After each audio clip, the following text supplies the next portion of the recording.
Capacitance में हमारा आज का टॉपिक है डाइलेक्ट्रिक। ओके, जैसे कंडक्टर होते हैं, इंसुलेटर होते हैं, सेमीकंडक्टर होते हैं, वैसे ही हमारे पास क्या होता है, एक डाइलेक्ट्रिक होता है। ठीक है, डाइलेक्ट्रिक क्या है? एक नॉन कंडक्टर है, या यूं कह सकते हैं इंसुलेटर है। बट ये जो और नॉर्मली जो हमारे पास इंसुलेटर्स होते हैं उनसे कुछ अलग तरह से बिहेव करता है, इसलिए इसका नाम क्या है, डाइलेक्ट्रिक। क्या बिहेव अलग करता है? ये नॉन कंडक्टर या इंसुलेटर है when it exposed to an external electric field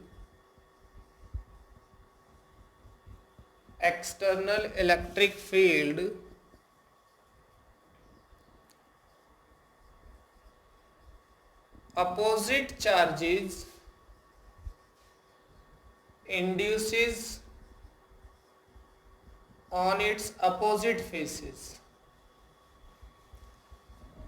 ये वैसे तो कंडक्ट नहीं करता, नॉन कंडक्टर है ये, ठीक है, लेकिन जैसे हम इसको इलेक्ट्रिक फील्ड में रखते हैं ना, तो इलेक्ट्रॉन्स या यूं कहें कि चार्जेस जो है पॉजिटिव और नेगेटिव, जैसे मान लीजिए हमारे पास यही एक क्या है, डाइलेक्ट्रिक है। ठीक है, हमने एक इलेक्ट्रिक फील्ड अप्लाई कर दिया इसमें, तो इसके इस फेस पे और इस फेस पे क्या आ जाते हैं, चार्जेस इंड्यूस, इधर पॉजिटिव तो इधर नेगेटिव। ओके, तो इसके जो सरफेस है उन पे क्या आ जाते हैं, चार्जेस इंड्यूस हो जाते हैं। और वैसे ही क्या है, नॉन कंडक्टर है, इसका मतलब यहां से चार्जेस फ्लो नहीं हो सकते। यहां लिख सकते हैं चार्जेस, और we can say that electrons does not flow through it. Clear? ये हमारे पास क्या है कि चार्ज इसमें फ्लो नहीं करेगा तो इंसुलेटर है, बट इसमें जो मैग्नेटिक इलेक्ट्रिक फील्ड में जब इसको रखेंगे तो इसके सरफेस पे क्या आ जाते हैं, चार्जेस इंड्यूस हो जाते हैं। ठीक है, और ये जो अप्लाइड इलेक्ट्रिक फील्ड है इसकी भी एक लिमिट होगी। Applied external field has a limit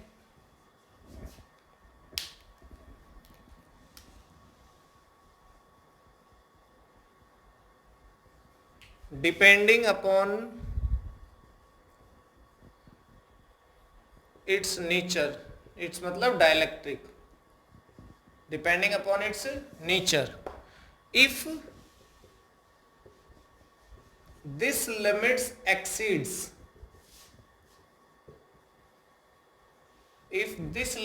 exceeds then it gets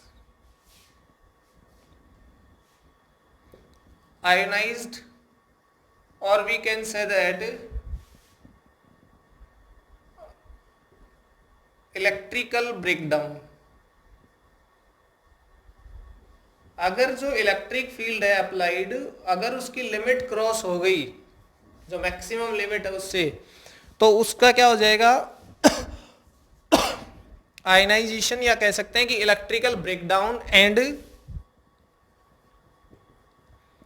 it starts conduct. और ये किस तरह बिहेव करने लगेगा, एज ए कंडक्टर बिहेव करेगा। तो ये जो मैक्सिमम लिमिट होगी किसी भी डाइलेक्ट्रिक के लिए, एक लिमिट होगी कि हम यहां तक इसमें मैक्सिमम इलेक्ट्रिक फील्ड अप्लाई कर सकते हैं, उसको हम क्या बोलते हैं, उसकी डाइलेक्ट्रिक स्ट्रेंथ बोलते हैं। क्या एक टर्म आती है यहां पे, dielectric strength.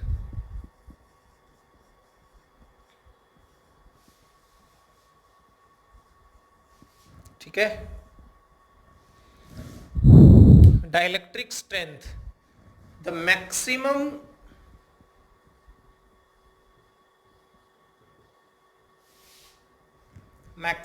value of electric field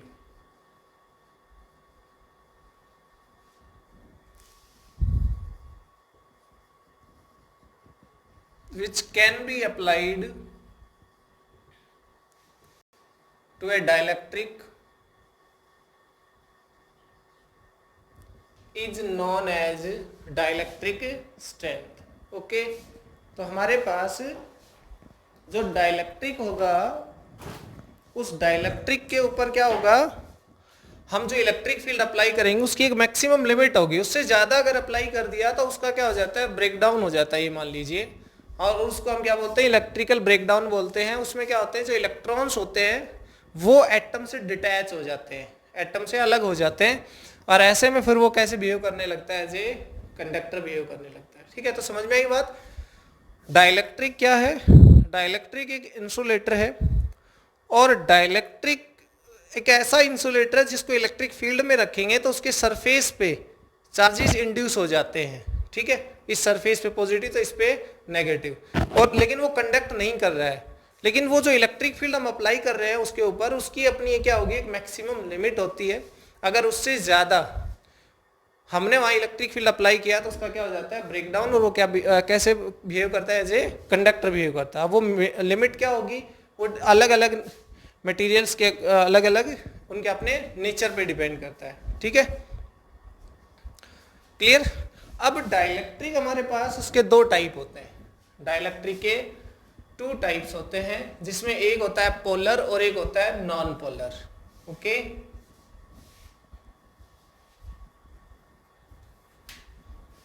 देखिए डाइलेक्ट्रिक के ना 2 टाइप्स, एक होता है पोलर डाइलेक्ट्रिक और एक होता है नॉन पोलर डाइलेक्ट्रिक। और डाइलेक्ट्रिक के अगर एग्जांपल की बात करें तो पेपर है, माइका है, ठीक है, वुड है, ये क्या है, डाइलेक्ट्रिक के एग्जांपल है। पोलर डाइलेक्ट्रिक क्या है और नॉन पोलर डाइलेक्ट्रिक क्या होता है, सोचिए जरा कि पोलर नॉन पोलर हमने केमिस्ट्री में भी पहले पढ़ा होगा कि पोलर क्या था, और याद होगा हम इलेक्ट्रोस्टैटिक्स में भी पढ़ के आए हैं। इलेक्ट्रोस्टैटिक्स के अंदर हमने पढ़ा है कि डाइपोल पोलर नॉन पोलर। ठीक है, डाइपोल से ही वही आता है कि ये पोलर है कि नॉन पोलर है। ओके, पोलर वो होता है, देखिए किसी भी मॉलिक्यूल में पॉजिटिव और नेगेटिव होते हैं, अगर ये पॉजिटिव नेगेटिव कोइंसाइड नहीं करते हैं तो इसका नेट डाइपोल मोमेंट कुछ ना कुछ तो आएगा, क्योंकि देखिए पॉजिटिव और नेगेटिव दोनों अलग अलग डिस्टेंस, अलग अलग जगह पे एक शॉर्ट डिस्टेंस से सेपरेटेड है। वो क्या होता है हमारे पास, हमने पढ़ा है इलेक्ट्रिक डाइपोल, और उसका डाइपोल मोमेंट भी होता है। लेकिन अगर पॉजिटिव और नेगेटिव एक ही जगह आ गए तो इसका मतलब वहां पे इलेक्ट्रिक डाइपोल का मोमेंट क्या बन गया, 0।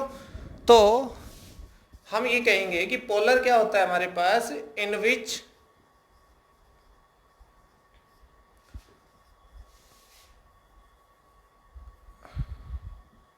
ऐसा लिखिए, पोलर डाइलेक्ट्रिक क्या होता है,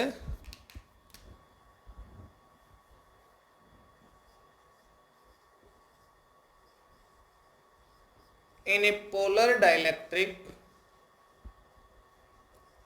the positive and negative charges in a molecule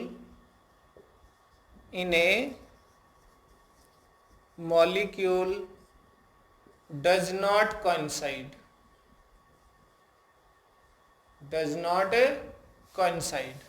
ठीक है। तो ऐसे में हमारे पास क्या होगा, there will be a net dipole moment of each molecule of polar dielectric। को समझ आई बात भाई, पोलर डाइलेक्ट्रिक है हमारे पास, उसमें क्या है, मॉलिक्यूल्स, ये कहता है कि वो मॉलिक्यूल जिसमें पॉजिटिव और नेगेटिव कोइंसाइड नहीं कर रहे, जो पॉजिटिव चार्ज नेगेटिव चार्ज है वो क्या है, अलग अलग जगह पे है, कुछ सेपरेशन है उनके बीच में। तो ऐसे में नेट डाइपोल मोमेंट तो आएगा। तो हर एक मॉलिक्यूल का अपना क्या है, वहां पे नेट डाइपोल मोमेंट है, ठीक है। और अगर उनका नेट डाइपोल मोमेंट है तो क्या इस पोलर डाइलेक्ट्रिक का कंप्लीट का हर मॉलिक्यूल का तो नेट डाइपोल मोमेंट है, बट इसका डाइपोल मोमेंट क्या आता है, 0। तो देखिए कि but these are randomly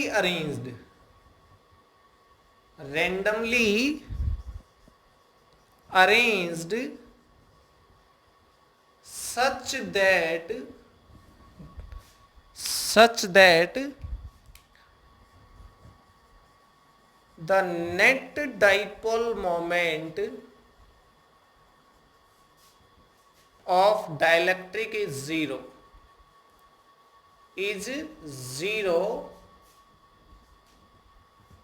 when dielectric is out of electric field। Okay, समझिए इसको। पोलर डाइलेक्ट्रिक क्या है कि पोलर डाइलेक्ट्रिक क्या होगा, एटम मॉलिक्यूल से बना होगा।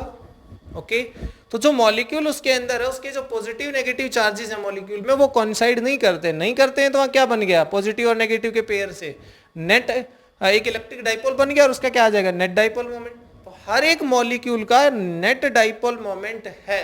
ओके, बट वो जो डाइपोल मोमेंट हर मॉलिक्यूल का है वो एक ही डायरेक्शन में नहीं है। डाइपोल मोमेंट एक वेक्टर क्वांटिटी होती है ना, तो वो जो डाइपोल्स हैं वो रैंडमली अरेंज्ड हैं और इस तरह से अरेंज है कि उन सबका जो वेक्टर सम है डाइपोल मोमेंट्स का क्या आता है, 0 आता है। तो एक ऐसा डाइलेक्ट्रिक जिसमें कैसे पोलर मॉलिक्यूल्स हों उनको क्या बोलते हैं, पोलर डाइलेक्ट्रिक बोलते हैं।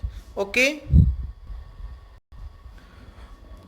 अगर हम देखें इसको तो देखिए, मान लीजिए हमारे पास ये प्लस माइनस, ठीक है, और plus minus plus minus plus minus, ये कुछ डाइपोल्स हैं जो कि हैं, लिख सकते हैं इसमें ऐसे कि dipoles without electric field, dipoles without electric field, ठीक है। अगर हमने फील्ड अप्लाई कर दिया तो अगर मान लो हमने ऐसे इलेक्ट्रिक फील्ड अप्लाई कर दिया ये, ठीक है, तो इस केस में क्या हो जाएगा, हमारे पास पॉजिटिव जो है वो पॉजिटिव के ही साइड अलाइन होना चाहता है। डाइपोल जो इलेक्ट्रिक फील्ड है वो डाइपोल को इस तरह से अरेंज करना चाहेगी कि उसका डाइपोल मोमेंट इलेक्ट्रिक फील्ड के अलग हो जाए, ठीक है। तो ये हो जाएगा ऐसे, देखिए, plus minus plus minus plus minus, ये सारे प्लस एक ही साइड। डाइपोल मोमेंट किधर होता है, माइनस से प्लस। तो ये जो है ये इन एन इलेक्ट्रिक फील्ड, समझ रहे हैं ना, ये एक इलेक्ट्रिक फील्ड के अंदर डाइपोल्स है और ये क्या थे, विदाउट इलेक्ट्रिक फील्ड। तो जो पोलर डाइलेक्ट्रिक हमारे पास है वो कुछ इस तरह से होता है। ओके, नॉन पोलर क्या है, इसमें कहता है कि in this positive and negative of A molecule in an non-polar dielectric coincides with each other,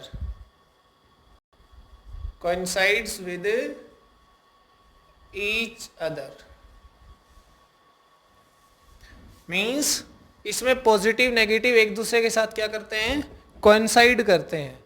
तो इसमें नेट डाइपोल मोमेंट क्या आएगा, net dipole moment of each molecule is 0 और अगर हर मॉलिक्यूल का जीरो है तो पूरे मटेरियल का, पूरे डाइलेक्ट्रिक का क्या आएगा, डाइपोल मोमेंट जीरो आएगा। हेंस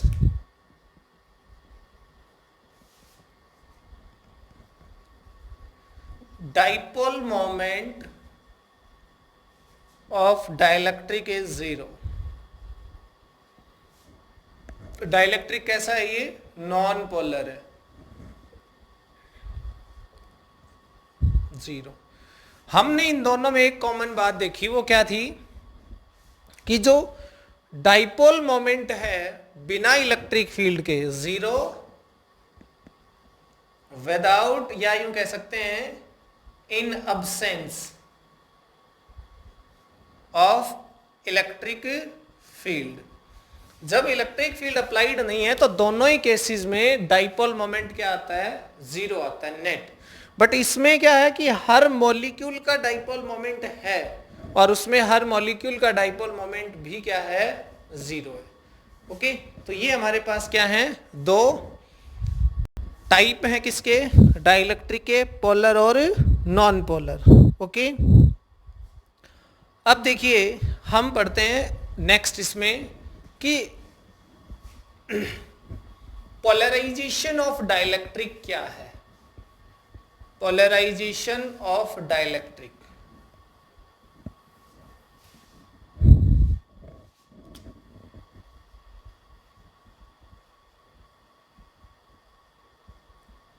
पोलराइजेशन ऑफ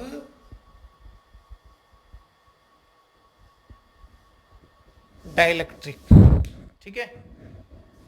जब हम किसी डाइलेक्ट्रिक को एक्सटर्नल फील्ड में रखते हैं तो उसमें कुछ ना कुछ नेट डाइपोल मोमेंट इंड्यूस हो जाता है और उसी को हम क्या बोलते हैं, पोलराइजेशन ऑफ डाइलेक्ट्रिक बोलते हैं, ठीक है। When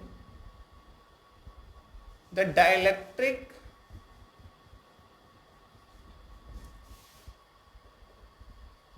is placed in an external electric field, then there will be some induced dipole moment. अगर वहां पे कुछ डाइपोल मोमेंट इंड्यूस हो जाता है, नेट डाइपोल मोमेंट, क्योंकि दोनों ही केस में नेट डाइपोल मोमेंट क्या था, जीरो था, induced net dipole moment, this is known as polarization. Okay, उसको हम क्या बोलते हैं, पोलराइजेशन बोलते हैं, ठीक है।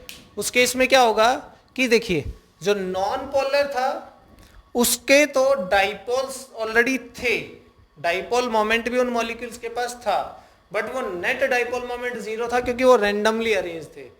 जैसे ही फील्ड अप्लाई करेंगे तो वो जो डाइपोल्स हैं वो इस तरह से अलाइन होने लगेंगे कि उनमें जो डाइपोल मोमेंट है वो एक ही डायरेक्शन में आ जाए, ठीक है। तो जो पहले नेट डाइपोल मोमेंट जीरो आ रहा था पूरे मटेरियल का, वो अब कुछ ना कुछ net dipole moment non zero आएगा।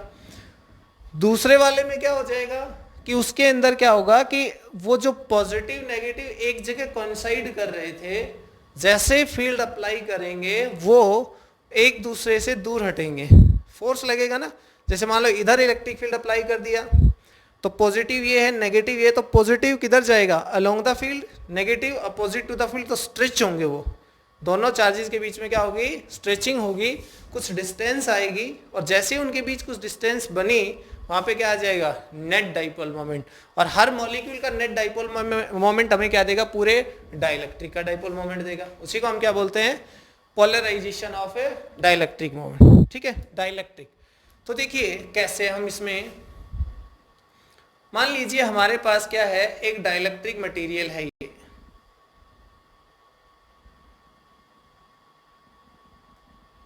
ठीक है।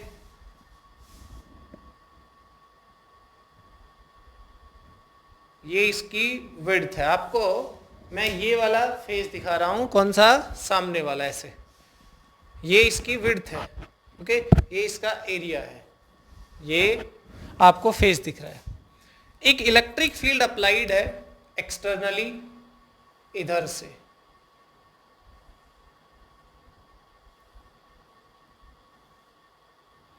ये मान लो इधर कोई पॉजिटिव सोर्स है, दूसरी साइड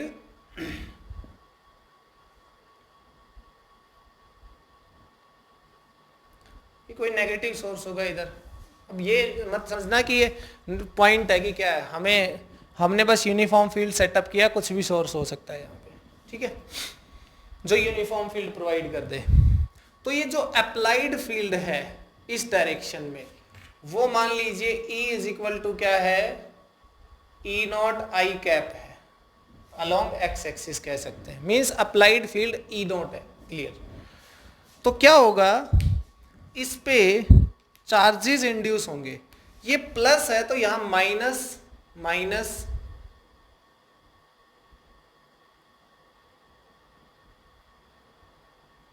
भाई प्लस किसको अट्रैक्ट करेगा अपनी तरफ, माइनस को, और ये जो माइनस है नेगेटिव चार्ज है। कहने का मतलब ये है कि जो नेगेटिव चार्ज है इस डाइलेक्ट्रिक का जो इंड्यूस होगा इस सरफेस पे, वो अपोजिट टू फील्ड आएगा, तो अपोजिट टू फील्ड आएगा इस सरफेस पे, और positive charge along the field जाएगा, तो वो इस साइड प्लस,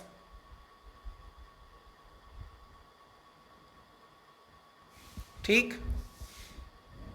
तो यहां पे देखिए एक फील्ड तो क्या है, E नॉट है जो कि अप्लाइड है, और दूसरा फील्ड यहाँ पे इंड्यूस्ड फील्ड है। देखिए ये भी एक पॉजिटिव लेयर बन गई चार्ज की, ये एक नेगेटिव, तो यहाँ एक फील्ड सेटअप हो गया पॉजिटिव से नेगेटिव की तरफ, हम उसको कहेंगे EI, that is induced field. तो इसमें जो नेट फील्ड बनेगा E, वो क्या होगा, वो होगा E नॉट माइनस EI।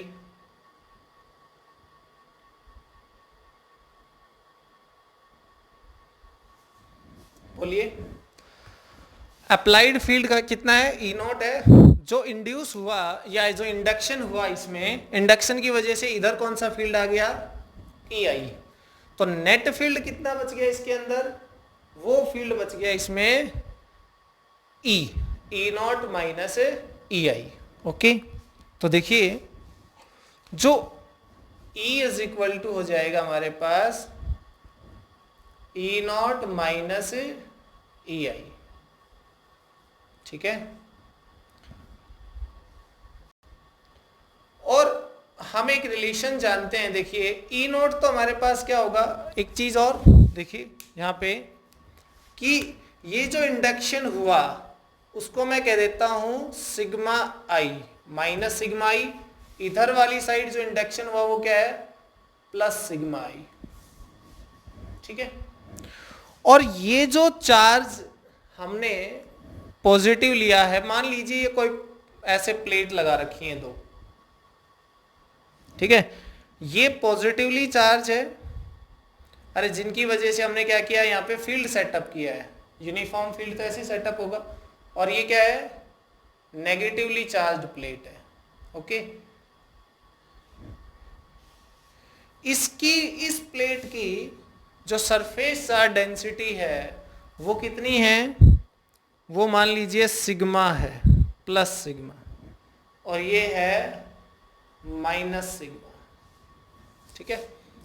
ये मैंने अभी दिखाई है, ये प्लेट क्या है, ये एक्सटर्नल फील्ड अप्लाई करने के लिए पॉजिटिव नेगेटिव प्लेट्स हैं हमारे पास, उनकी वजह से ये E नॉट फील्ड है। अगर उनकी वजह से E नॉट फील्ड है तो कितना आ जाएगा E naught, sigma by epsilon naught. We all know this result, अच्छे से पढ़ रखा हमने, पैरेलल प्लेट कैपेसिटर पढ़ा तब भी किया था हमने, और जब हमने वो इनफाइनाइट सीट पढ़ी इलेक्ट्रोस्टैटिक्स में तब भी हमने सिग्मा बाई एप्सिलॉन नॉट पढ़ा था। ओके, देन EI क्या हो जाएगा, EI वो हमारे पास होगा sigma I by epsilon naught. देखिए sigma I by epsilon naught, और हमें एक रिजल्ट और भी पता है पीछे से, चलिए इसको लिखते हैं एक बार। E इज इक्वल टू हो जाएगा हमारे पास sigma by epsilon naught minus sigma I by epsilon naught. ठीक है,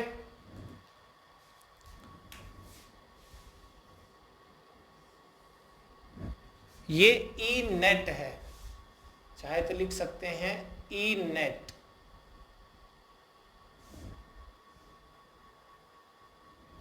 क्लियर? और ये ई नेट कितना होगा इसको हम देख भी सकते हैं। हम पहले की डेफिनेशन यूज कर सकते हैं डायरेक्ट यहां से। देखिए क्या आएगी, but we no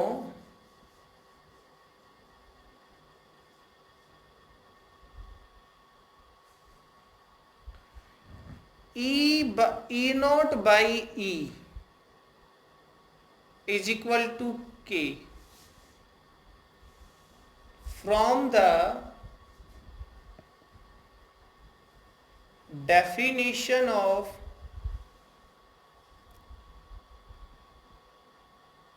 relative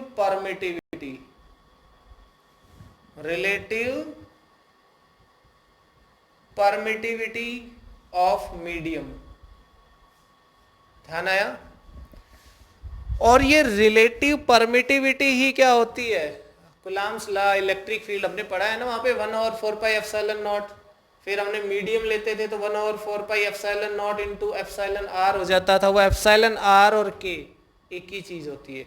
dielectric constant बोलिए, डाइलेक्ट्रिक का, या फिर रिलेटिव परमिटिविटी बोलिए। क्लियर? अगर मैं ये डेफिनेशन यूज करूं इसमें तो ये ई नेट है। ओके, तो ई नेट क्या हो जाएगा हमारे पास? ई नेट हो जाएगा ई नॉट बाई के, मीन्स जो नेट फील्ड होगा इस डाइलेक्ट्रिक में वो 1/k times of applied field हो जाएगा। ई नेट हो जाएगा ई नॉट बाई के, means net field in the dielectric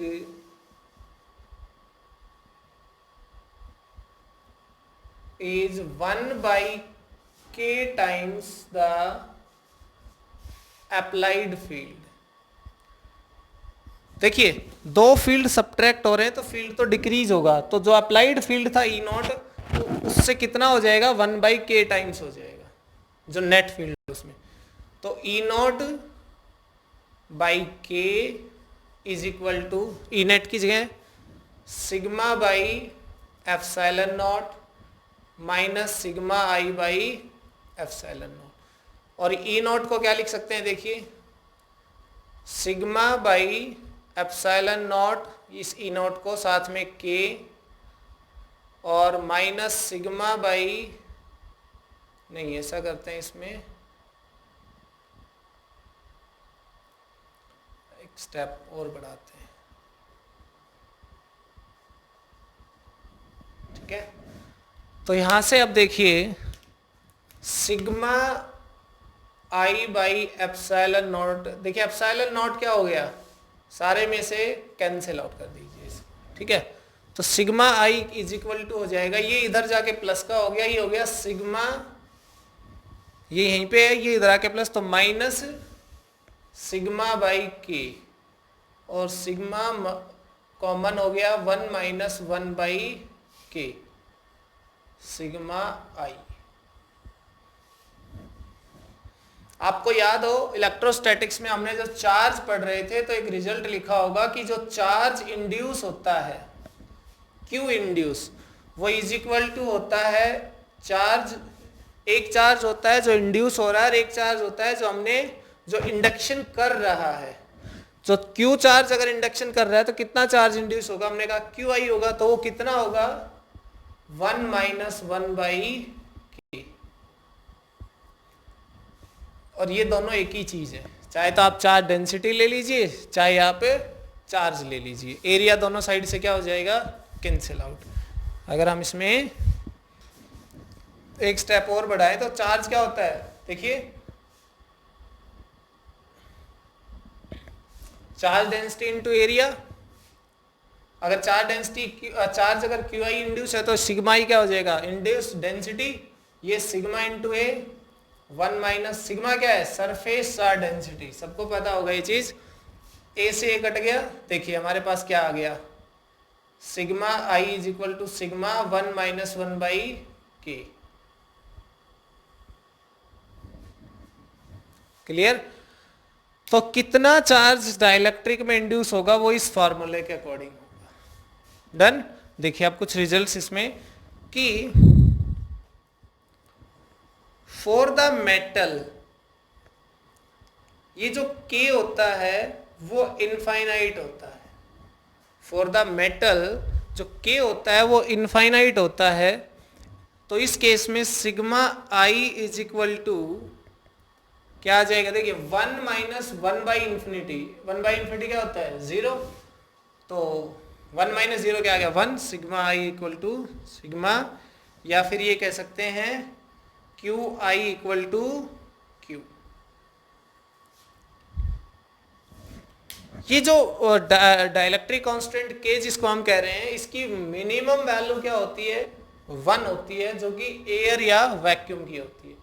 उसके अलावा जो भी वैल्यू होंगी किसी भी मटेरियल की वो सारी क्या होंगी, ग्रेटर देन 1 होंगी। और मैक्सिमम किसकी होती है, मेटल की, कितनी, इनफाइनाइट होती है। ओके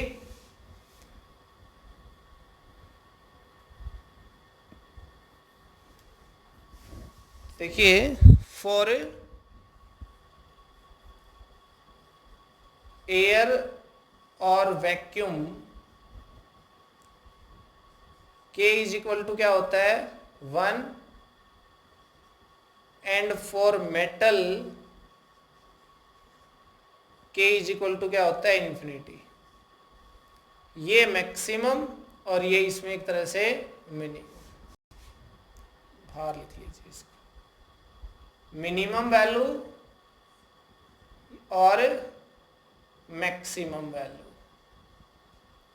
जो K की वैल्यू है वो मेटल के लिए इनफाइनाइट होती है और एयर या वैक्यूम के लिए क्या होती है, हमारे पास 1 होती है। ठीक है। तो हमने पढ़ा कि जो डाइलेक्ट्रिक है उसको अगर हम पोलराइज करते हैं, पोलराइज करने का मतलब जब हम उसको एक एक्सटर्नल, देखिए एक प्लेट ये है, एक प्लेट ये है, इनका बीच में अपना इलेक्ट्रिक फील्ड है, कितना होगा हम पढ़ चुके हैं पहले। हमने कहा ई नोट फील्ड होगा और ई नोट की वैल्यू क्या होगी, अगर यहाँ पे सिग्मा माइनस है और यहाँ पे सिग्मा प्लस है तो बीच में जो फील्ड होगा, तो हमने उसके बीच में क्या रख दिया है कि डाइलेक्ट्रिक मटेरियल रख दिया। उस डाइलेक्ट्रिक मटेरियल में क्या हुआ, इंडक्शन हुआ।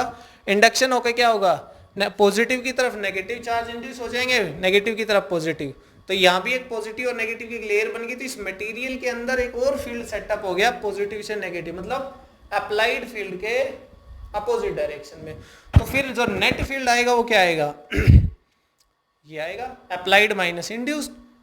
तो डाइलेक्ट्रिक के केस में हमारे पास रिजल्ट ये वाली आ जाएगी, ये लिख लीजिए, फिर इसकी ये फॉर्म बना लीजिए। अगर मेटल का केस लेते हैं तो उस केस में क्या होगा हमारे पास, ये जो देखिए for metal E not, metal के केस में सिग्मा और सिग्मा आई दोनों क्या होते हैं, इक्वल होते हैं ऐसे में। ठीक है। अगर सिग्मा और सिग्मा आई इक्वल हुए तो 0 आना चाहिए नेट फील्ड, यहां से देख लीजिए। तो ऐसे केस में हमारे पास ई नोट इज इक्वल टू क्या होगा, ई आई होगा। तो ई नेट क्या हो जाएगा, 0 हो जाएगा। ये हम पहले भी हमने इसको पढ़ा है कि net field inside the metal क्या होता है, 0। इसीलिए हमने पढ़ा है इससे पहले क्या, कि जब हम किसी भी कंडक्टर को, मेटल को इलेक्ट्रिक फील्ड में रखते हैं तो उसके इनसाइड जो है इलेक्ट्रिक फील्ड क्या होता है, 0 होता है, चाहे वो होलो हो चाहे वो सॉलिड हो।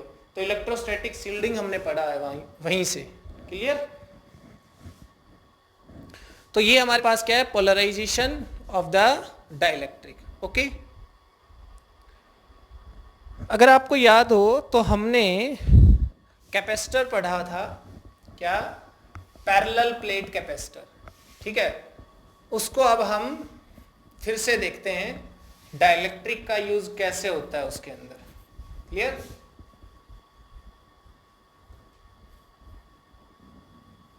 हमने पिछले वाले केस में पैरेलल प्लेट कैपेसिटर में कैपेसिटेंस निकाली थी और उस कैपेसिटेंस में क्या था कि जो दोनों प्लेट्स हैं उनके बीच में वैक्यूम है, बट इस तरह का कैपेसिटर बनाना पॉसिबल नहीं है, क्योंकि जो दोनों प्लेट्स हैं उनके बीच का जो अट्रैक्शन है इतना ज्यादा हो जाता है कि वो दोनों एक दूसरे के साथ चिपक जाती हैं। तो इसलिए उन दोनों प्लेट्स में हम सेपरेशन बनाए रखने के लिए क्या करते हैं, एक्चुअली डाइलेक्ट्रिक बनता है, पैरेलल प्लेट कैपेसिटर बनता ही ऐसे है कि एक डाइलेक्ट्रिक मटेरियल होता है, उस पे मेटल कोटिंग की जाती है, इस साइड और इस साइड। ये जो मेटल कोटिंग करते हैं यही किसकी तरह बिहेव कर रही है, metal coating as a parallel plate capacitor, ये जो प्लेट्स की तरह बिहेव करेगी मेटल कोटिंग। तो हम क्या करेंगे, अब उस केस देखो वो हमने पढ़ लिया था कि जब वैक्यूम है तब क्या होगा। अब हम एक्चुअल में उसमें होता क्या है, एक डाइलेक्ट्रिक मटेरियल होता है और दोनों साइड उसमें प्लेट्स होती हैं। तो capacitance of the parallel plate capacitor when, अच्छा पहला केस करते हैं, इसमें से दो केस बना लेंगे अलग अलग। When A dielectric material, or we can say that medium fully inserted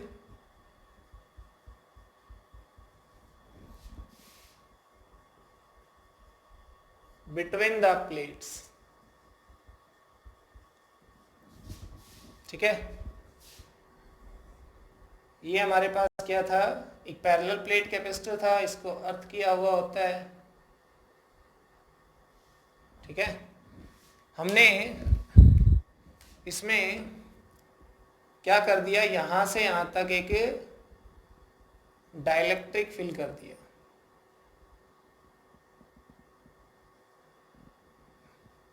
मतलब आप ये मान सकते हैं कि एक डी विड्थ का हमने डाइलेक्ट्रिक मीडियम इसमें इंसर्ट कर दिया जो डी स्पेस इनके बीच में था, ठीक है।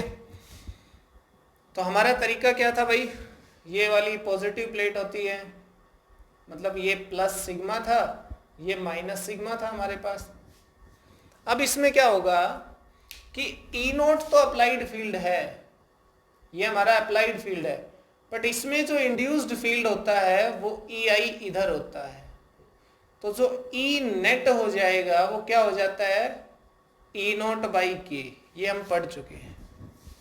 जो ई नेट फील्ड होगा वो इस डायरेक्शन में होगा और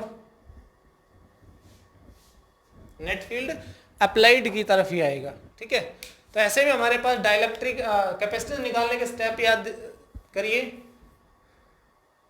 इफ ए क्या है, area of the plates,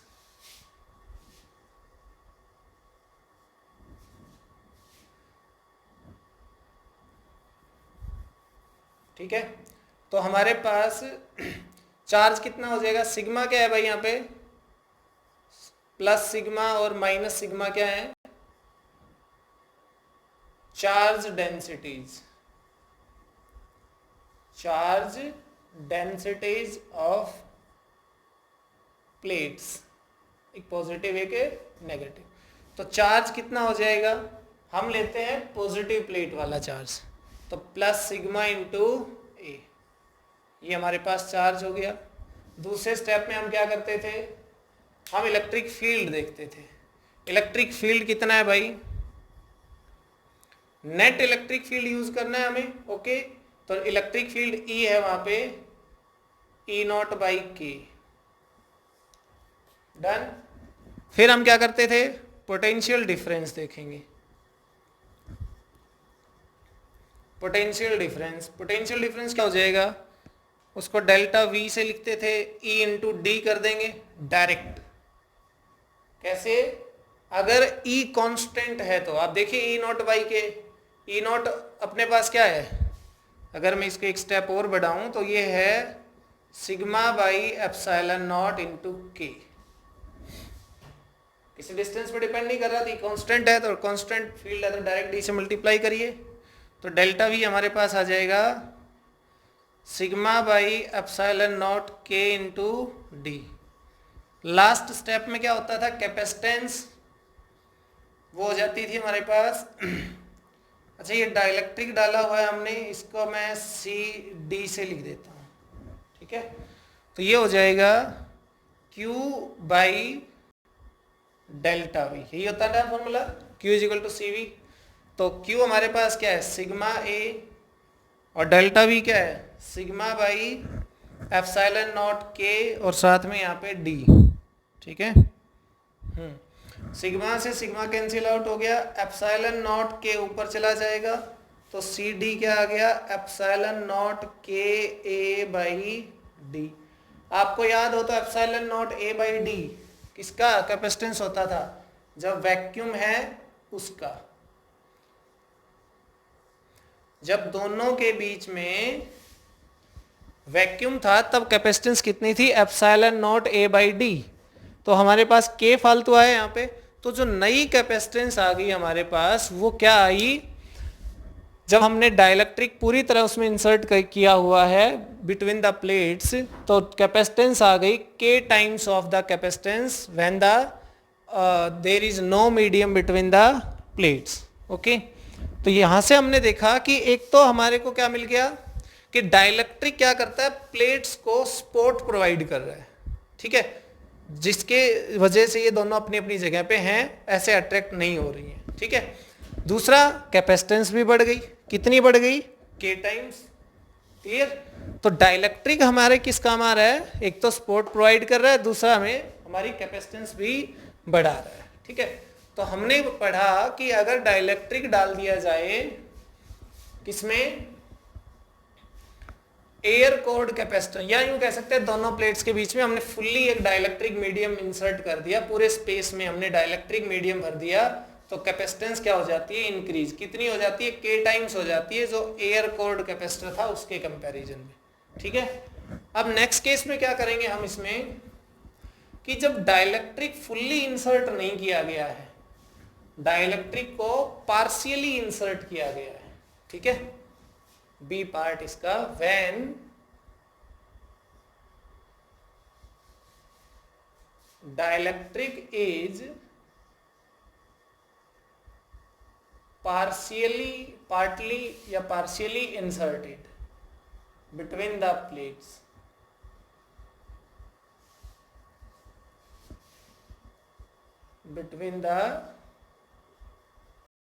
plates, okay. तो ऐसे केस में क्या होगा, देखिए मान लीजिए हमारे पास ये दो प्लेट्स हैं, याद कर रखी हमने, और इनके बीच का जो गैप है वो कितना है, d है, जो अप्लाइड फील्ड है वो ई नॉट ही है, ये प्लस सिग्मा, ये माइनस सिग्मा, और जो हमने अब की बार डाइलेक्ट्रिक डाला वो कंप्लीट इंसर्ट नहीं किया इसमें, हमने एक ऐसा डाइलेक्ट्रिक डाल दिया जो इस तरह से, कितनी विड्थ का है ये टी विड्थ, ठीक है। अब क्या होगा, वही तरीका हमारे पास सेम, भाई एरिया भी इसका कितना है, प्लेट का ए है, इस मीडियम डाइलेक्ट्रिक जो डाला उसका भी एरिया ए है, इस प्लेट का भी एरिया ए है, तो ये पहले में चार्ज क्या हो जाएगा, सिग्मा इंटू ए, एक स्टेप क्लियर। अब बात आती है इलेक्ट्रिक फील्ड की, देखो यहां पे ई नॉट है, यहां पे भी ई नॉट है,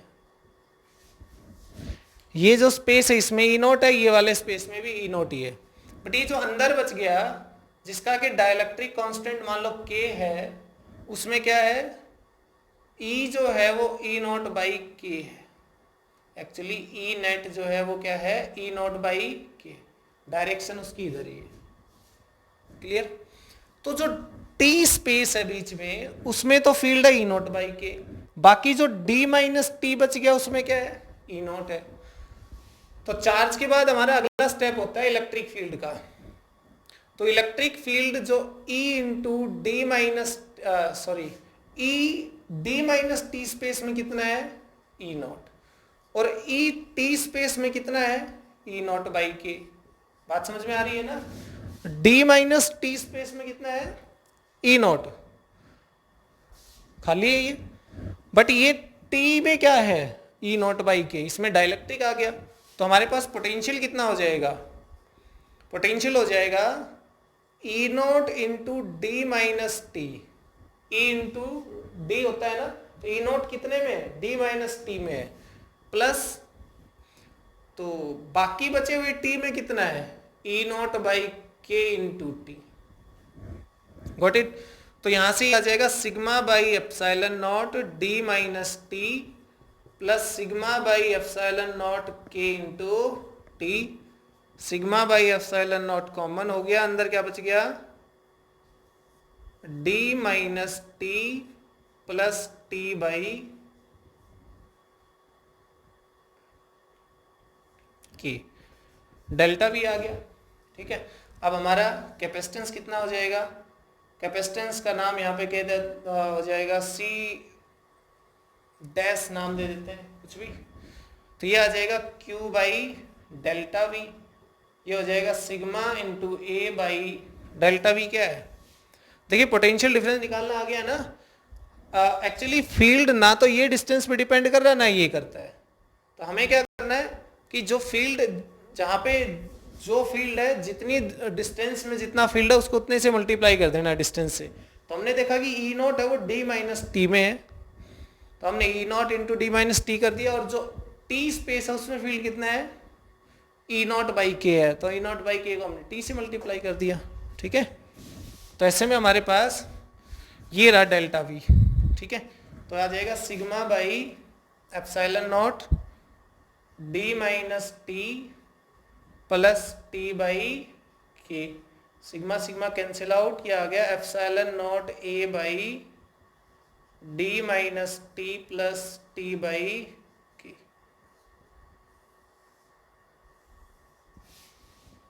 ठीक है, अगर इसके अंदर if d is equal to t हो जाए, देखिए अगर d is equal to t हो जाए, मतलब जो t है ना, या उल्टा लिख दो ना इसको, t is equal to d, बस बात वही है। t क्या है, ये जो इसका विड्थ है डाइलेक्ट्रिक का, ये d के जितना ही हो जाए तो वापिस से तो फुल्ली इंसर्ट हो जाएगा, तो हमारा पिछले वाला रिजल्ट आना चाहिए। तो पुट करके देख लो, चाहे d और t दोनों इक्वल हो गए तो ये d माइनस डी जीरो हो जाएगा ना। तो ऐसे में हमारे पास c डैश क्या आएगा, देखो epsilon not a by t की जगह क्या आएगा, d, और ऊपर चला जाएगा k घूम के ऊपर, ये तो जीरो हो गया ना यहाँ पे। एक्चुअली ये क्या है हमारे पास, ये सी डी ही तो है जब फुल्ली इंसर्टेड डाइलेक्ट्रिक था तब। तो फाइनली हमारे पास कंक्लूजन आया कि c d is greater than c dash is greater than c naught. सबसे ज्यादा कैपेसिटेंस कब है, जब फुल्ली डाइलेक्ट्रिक इंसर्ट कर दिया गया है तब। फिर उससे कम कब है, जब पार्शियली डाइलेक्ट्रिक हमने इंसर्ट किया, और सबसे कम कब है, जब हमने डाइलेक्ट्रिक इंसर्ट ही ना किया हो, तब की बात है। तो ये हमने क्या निकाल लिया, पैरेलल प्लेट कैपेसिटर में जब पार्शियली डाइलेक्ट्रिक इंसर्ट किया गया है तब उसकी कैपेसिटेंस क्या होगी। ओके, अब देखिए इसमें एक और केस कर लेते हैं।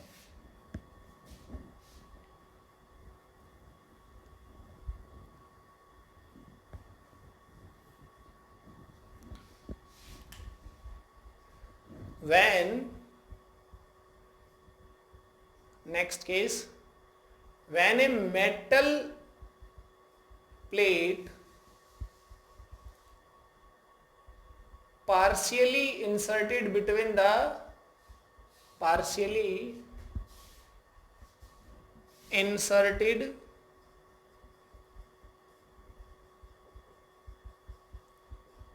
Between the plates, metal plate कह दीजिए या मेटल, ओनली मेटल कह दीजिए, ठीक है।